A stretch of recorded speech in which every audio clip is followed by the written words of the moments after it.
One-on-one, never lost. Went to the finals, never lost. You never got there, Lamar. Who? You. I've been a one-on-one champ. Never lost one-on-one.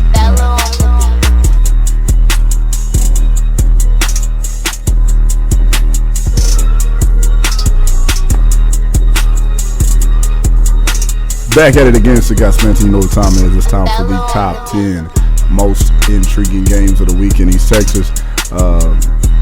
We're down to week. This is probably week 10 of this list. We're talking about week 9.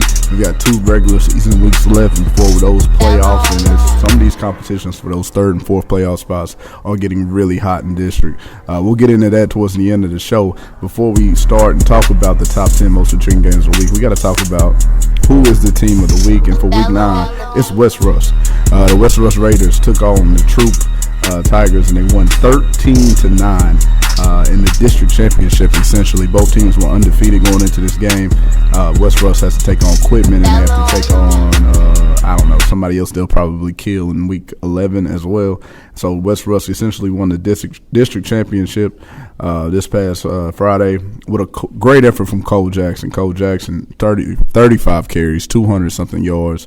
1 touchdown on the ground. Then defensively coming in and 11 tackles defensively in a quarterback pressure. Had a key block on one of the touchdown runs. So he had a touchdown run, and then he had a great isolation block on the outside backer for the first touchdown run of the game. Huge performance from Cole Jackson. A defensive show from both teams with the star power that was on the field and Troup and Trey Davis. You thought maybe they would have got off a little bit more than what they did, but West Rusk played excellent defense. But not to totally trash Troup here. Troup had excellent defense as well, holding West Rusk to 13, but those 13 points were just enough. So West Rusk is the team of the week. At number 10 player of the week is Evan Weber of Harmony. 15 carries, 262 yards, 4 touchdowns, and a 72-26 win over Wascom for Harmony. That's an incredible score, and there was incredible efforts by 2 outstanding Harmony players this week. Evan Weber dominating on the ground, had an 81-yard run. He also had a couple of touchdowns as well. Play of the night, he had a great play where he swung the ball out wide and he got downfield and made a touchdown on that. So Weber had a great job. But at number 9, Boston Seahorn did just as great. 13 of 19 for 262 yards throwing for 6 touchdowns. And once again, that 72-27 win over Wascom. Great efficiency, only 6 incompletions from Boston Seahorn this past Friday. Really tearing it up. And he's doing just an incredible job getting the ball out and displaying some great offense. And they're going to need it here in the next couple of weeks as they take on Dangerfield to end the season in a couple of weeks. At number 8, we've got Terry Bussey from Timpson. Bussey's, I think maybe it's first or second time on the list this year, but he had an explosive game against Joaquin. 6 of 11 for 210 yards throwing, 2 touchdowns. 5 carries, 185 yards, 2 touchdowns. Also had 6 tackles and a pick in a big 69-0 win over Joaquin. A 99-yard touchdown run started the festivities off for Bussey and the Timpson Bears this past week. A great game from J.J. Garner. Once again, he had a game where he went 3 touches and 3 touchdowns on the ground. Just insane from what they've been doing offensively out there. But Terry Bussey, big game against Joaquin. It's expected at this point, Timpson's probably the best 2A team in the state of Texas right now, and they're killing people just like they did last year at this part of the time of the year. At number 7, we got Frank Smith from ARP. No highlights this week, but we've got 11 of 14 for 339 yards and 3 touchdowns. And then you add in 6 carries, 37 yards, 3 touchdowns on the ground, and a 47-16 win over Quitman. Frank Smith played an incredible game. Those stats are outstanding. I wish I had some highlights to show to tell you how he really played, but hey, it is what it is. At number 6, Jayvin Mayfield, Chapel Hill, 3 catches, 86 yards, 2 touchdowns. He also had an 88-yard kickoff return for a touchdown, and he also had a 90-yard punt return for a touchdown in a huge 63-24 win over Henderson. was kind of worried about, how Chapel Hill would come out. Obviously, they would be motivated after a bone-crushing loss to Lindale last week, kind of out of the expectation, out of the expected. But nonetheless, they bounced back pretty big. Explosive game from Jayvin Mayfield. Also, Ricky Stewart and Demetrius Brisbane had fantastic games as well. As Chapel Hill gets ready, I think they are 7-1. I think they got a game this week against Athens, and then they'll face the big showdown against Kilgore to end the year. At number 5, Cole Watson Tatum, 12 of 18, 148 yards and 1 touchdown. He also had 19 carries, 179 yards and 2 touchdowns on the ground. Then defensively, he had 13 tackles, 1 of them for loss, and then a pick 6 on top of all that. So all over the place for Cole Watson in a 54-21 win over Sabine. Now, I did not think this game would get away from Sabine the way that it did. I honestly thought they could compete a little bit. I did expect Tatum to win, but not by such a wide margin. Sabine had a pretty good pre-district, but in district they have not been doing well, and Tatum is undefeated in district as they get ready to take on Jefferson for the district championship this week. At number 4, Chase Johnson, Dangersfield, 18 of 21, 355 yards and 4 touchdowns through the air. Chase Johnson is a machine, especially playing the quality of opponents that they're playing at this time of the year. They are killing everyone. But the biggest thing and the best thing about it is he looks 100% healthy. He looks like he is, extremely efficient with the ball, and he just looks like he is at prime peak position, and that's where he needs to be in order to make a deep run in the playoffs for these Dangerfield Tigers. At number 3, we've got Jet Surratt, and usually you would think that an 18 for 22, 411 yards, 7 touchdown performance should land you number 1, but this week it's just number 3. 72-27 win over Center. Carthage absolutely blows the doors off of Center. And they did it big and they did it explosively. 75-yard touchdown pass, 99-yard touchdown pass. I mean, Carthage did it every single way. They ran the football, and they also obviously defended and depended on the receivers and the users of Jet Surratt. 22 pass attempts, and these are like normal numbers. The pass attempts are, but 411 is explosive, and 7 touchdowns is unreal. Great game there for Jet Surratt. At number 2, Cole Jackson, West Rusk, 35 carries, 235 yards, 1 touchdown, 11 tackles in the big 13-9 win over Troup. We kind of alluded to this game earlier.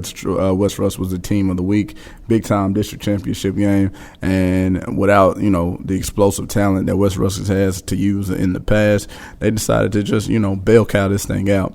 And there's not a bigger or better bell cow in that division or in that district than Cole Jackson, a guy that does it on both ways. They were out without Murphy, the team's starting running back. Don't know how hurt he is and how long he'll be out, but Cole just kind of slides over, takes on the running back one position, and absolutely dominates the clock and the physicality of the game against Troup this past Friday. And at number 1, for the second consecutive week, it is Clint Thurman of Lindale, 9 for 11, 176 yards and 4 touchdowns. He also had 32 carries for 240 yards and 4 more touchdowns. He scored every offensive touchdown for Lindale.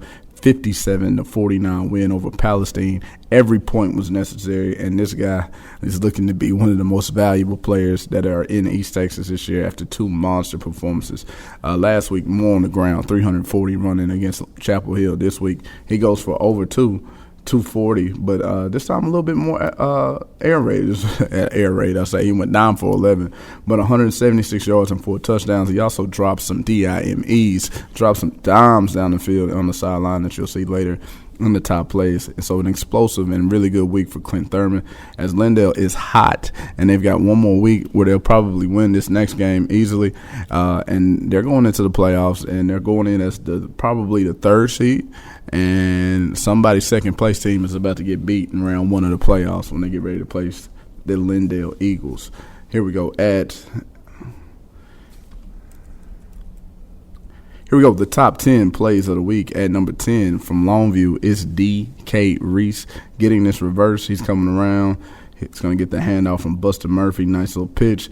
He's got an option. Looks like he might throw it. Receiver ran a route, but he tucks it and tails it, and that's a touchdown for D.K. Reese on the reverse. Touchdown, Longview. Longview big win over McKinney North. At number 9 is Cole Watson, a 48-yard touchdown keeper. as they fake the fullback dive and ISO the play side linebacker, and Cole Watson skates in the end zone. And number 8 is Clint Thurman, deep ball. And this ball is perfectly thrown right into a bucket, and it's a great catch there from the receiver. Number 8, Clint Thurman. And number 7 is Caden Granberry. He's throwing it up deep, and the only player that can really, I ain't going to say that, Derek McFall, UCLA commit, getting by everybody all the time. Big-time win for Tyler over Lufkin, 23-20. And number 6 is Jess Rat. Deep ball, great post, throws the guy open, gets the separation, and Michael Fields does the rest. 75-yard touchdown bomb there from Fields at number 5. Here we go, Terry Bussey. He's here, throws it to the side. Bosky Howard looks like a hitch and pitch, the old hook and ladder, but he doesn't. The running back goes past him. So Howard says, you know what, I got it. Don't worry about it, y'all. I can score myself. And he does. A long ball touchdown there from Bosky Howard from Terry Bussey. At number 4 is Kedron Young. A 61-yard touchdown run like only he can do. Guts right through the end zone, right through the middle of the Tyler defense, and finishes off, hey, man, you're not big enough, you're not strong enough, touchdown Young. And number 3 is Terry Bussey. 99 yards, pulling off all the video game moves, spinning it in the hole, and then just outrunning the rest of the Joaquin, whatever they are. Long night for Joaquin, 69-0, Timpson. And number 2, we've got a kickoff return here by number 2 from Carthage. This dude is lightning quick. Looks a little bit like Noah Patty there, running around there fast as he can. A 96-yard kickoff return for a touchdown, and in a game that was just too much Bulldogs for the Center Rough Riders, 72-27. And at number 1, we've got a pair of plays, and Jayvin Mayfield just being a savant here, picking up this punt. The referee wanted to blow it dead. They didn't blow it dead. He picks the ball up into the windows to the wall. 90-yard punt return touchdown. Here's the part B. Mayfield picks his ball up probably around the 12-yard line, an 88-yard kickoff return for a touchdown after he dances on a couple, makes a miss, gets out of that block on the sideline. Oh, my God. Kicker never had a chance. 88, not much effort. And that's how you get fired. Great touchdown there from Jayvin Mayfield. Let's get into the top 10 games of the week. At number 10 is Chapel Hill at Athens. Big game because Chapel Hill obviously needs to try to stay second place in district. And then obviously Athens is on the fourth team in the playoffs. They're trying to make it. Now, I don't think that they'll beat Chapel Hill. I think Chapel Hill's going to get beat again this year, and that's even next week. But that's me predicting a little bit too far. But nonetheless, it's a big game for both teams. I think Athens is going to give Chapel Hill their best chance, but I don't think it's going to be enough. At number 9, Rusk at Brownsboro. Brady Berry, quarterback, they're just trying to get a win. And they're just trying to mess some things up here for Brownsboro. Jakyle Baker and Adam Thompson have done especially good this year. Look at the Brownsboro Bears in the playoff hunt. They're right there, but the Rusk Eagles are looking to play spoiler. It'll be interesting to see. I'm here for the drama. Give me the Rusk Eagles. At number 8, Center at Bullard. Center, oh my God, they need to turn it around, and they can't keep going on this skid, a 2-game losing skid that they've gone to. And this last couple of weeks, they've gotten embarrassed, 56-36 to Van, 72-27 to Carthage. It's going to be kind of interesting to see what they can do with Bullard. Bullard, outside of the playoffs, looking in, Center trying to, stop the skid and trying to get some momentum going into the playoffs. They're right now currently 3rd in district. Give me the Rough Riders on the road. At number 7, Pine Tree at Mount Pleasant. 2 defenses that are pretty tough and physical. One offense that can score points, the other who has struggled all year long. Give me the Mount Pleasant Tigers in this game over Pine Tree. I don't think it'll be a lot. I'm thinking like 17-7. Really good players over there on Pine Tree's defense, but their offense hasn't been going all year, and I don't think they'll figure it out against Mount Pleasant. And number 6, Tyler High at Longview. Tyler High playing for those last few playoff spots. They're trying to fight. They are 6-2 right now, but they got 2 district losses. A 3rd district loss might as well eliminate them from the playoff contention. Longview, of course, at 7-1. Undefeated in district, has been playing a really strong 36-13 win over McKinney North last week. I'm expecting the Lobos to come out on top. At number 5, Gilmer at Spring Hill. Now, who would have ever thought this preseason would have been a very, very important game for deciding district standings, but Spring Hill is undefeated in district. Of course, they haven't played Pleasant Grove yet. It's almost a for sure loss, but at the same hand, you got the Gilmer Buckeyes here. who are coming into town, and this will be very, very interesting. I think Spring Hill has got some great things going on over there. They got some great momentum. I think they're going to play hard. I think that option is too much to stop at times, and I think Gilmer isn't really good at stopping the run. This will be interesting, but I got the Buckeyes on the road in a close one with Spring Hill this week. At number 4, North Forney is coming to Tyler. North Forney 7-1 on the year, second in district. Tyler, on the other hand, is third in district. Won both of their games in district play this year, and so it'll be an interesting game for playoff seeding. Tyler can get into that second place if they beat Forney this week. North Forney know their defensive coordinator, know they're going to be ready to lock up and load and stop the run game of Tyler Legacy. It'll be very interesting. I don't know who I'm rolling with on this one. Let's go Falcons. Let's go Book. At number 3, Tatum at Jefferson. Let's go Cole Watson, Cameron Williams, district championship on the line. It's a repeat of last year. Both teams were really strong. Last year, both teams are 1-2. Cole Watson and Tatum are undefeated in district, and they're going to Jefferson this time. Don't think we're going to have any hurricane storms. It's going to make this game play on Saturday this year. I think we're going to finish this one on Friday night. And I